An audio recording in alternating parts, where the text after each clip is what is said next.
You are watching WPTV. Welcome back to the desk. We're a week into the 2019 MLB season, and we have Steven, Joe, Jimmy, and Chris here to break down news around the league. And let's start, fellas, with the Yankees. They're 3-4 on the season, but they've been riddled with injuries. Steven, are you worried about the Yankees right now? I am. And first off, let's take a look at the actual injuries that we have. Obviously, Luis Severino is the big one, followed by Giancarlo Stanton, arguably the best hitter on the team. Dellin Betances hurt, Miguel Andujar hurt. The list goes on and on. There's a few other players as well, but those are the real notable ones, the game-changing ones. Luckily for the Yankees, it's super early in the year. The Red Sox, their rival, they've started terribly.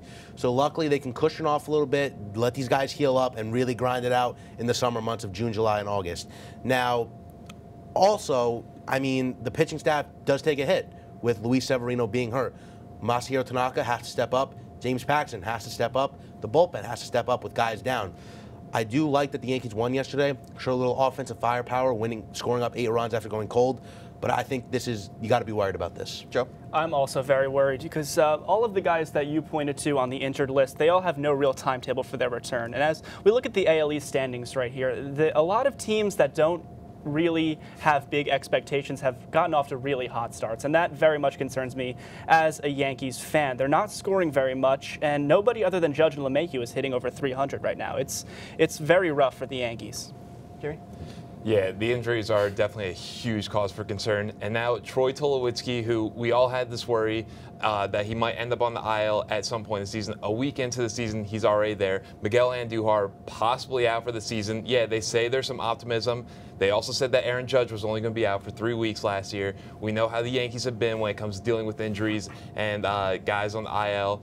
And some of their hitters are disappointing. Yeah, sorry, Joe, but you said Aaron Judge is hitting over 300. He needs to get going, though. Already 2 golden sombreros, for those who don't know, is a 4+ strikeout game, and no home runs yet. He needs to get going. They need some of these guys to step up, and obviously, like, no one on the team besides Andujar. The injury seems to be too long-term, but right now it's definitely a cause for concern. But I think the Yankees will get it together, and they'll be back. Chris? Am I the only one that's not that concerned here about the Yankees? They never go away. Even the years that they weren't supposed to compete, where we didn't know who Aaron Judge was before that, and Gary Sanchez had to come on strong, they were even competing those years. And I just think no matter how many injuries, the Yankees are like the roach that never goes away in the AL East. And the Red Sox aren't even doing well right now. So you guys are okay there. Yankees can cool off a little bit. One team that's definitely doing very well right now, the Philadelphia Phillies. They're at a 4-1 start. Joe, do you think they're legit with the addition of Bryce Harper? Well, you look at Harper's stats so far, they look fantastic right now. He's hitting about 500. It seems like every ball he's hitting is going out of the park. He's got 3 home runs already. The thing is, Harper's going to come back down to earth. He's been very inconsistent his entire career. I just don't know if he can sustain, obviously he can't sustain a 500 average throughout the year, but I don't know if he can sustain, 300 hitting, all these home runs. He hasn't done it for a full year. He's only done it once, and he's been in the league for 8 years. Also, Aaron Nola really is their only good starter. So outside of that, and the bullpen has been shaky so far, I just don't know. I still think the Braves are the team to beat in that division. Yeah, I really want to highlight the pitching aspect, and even more specific, the bullpen. The bullpen has been horrible for years now, and it really took a hit coming into the season. I know they signed David Robertson, but you look at the stats on the bullpen, they have over 6 ERA, which is horrible. Giving up 19 hits, 3 home runs, and 10 runs. This is going to be their kryptonite, and I think they need to definitely make a move at the deadline probably. I know I'm looking ahead to fix this problem. But I do think that, this hot start is something to look at. Bryce Harper, if he can keep consistently, they are a cause for concern. But I think the pitching staff in general, like you said, Joe, is the biggest concern. Now let's keep it in the NL. The NL Central in particular, 3 teams that have very much a good chance of winning this division. Steven, we'll go to you. Who do you have right now taking the Central? I know they're off to a slow start, but I still have the Chicago Cubs taking it. They won 95 games last year with Chris Bryant being hurt. I know I stole your stat there, Joe. We talked about that one earlier. They have arguably the best manager in the league, Joe Madden. I know he's going to figure it out. They have arguably one of the best big 3 trios in the league with Chris Bryant, Javi Baez, who arguably was the MVP last year, and Anthony Rizzo.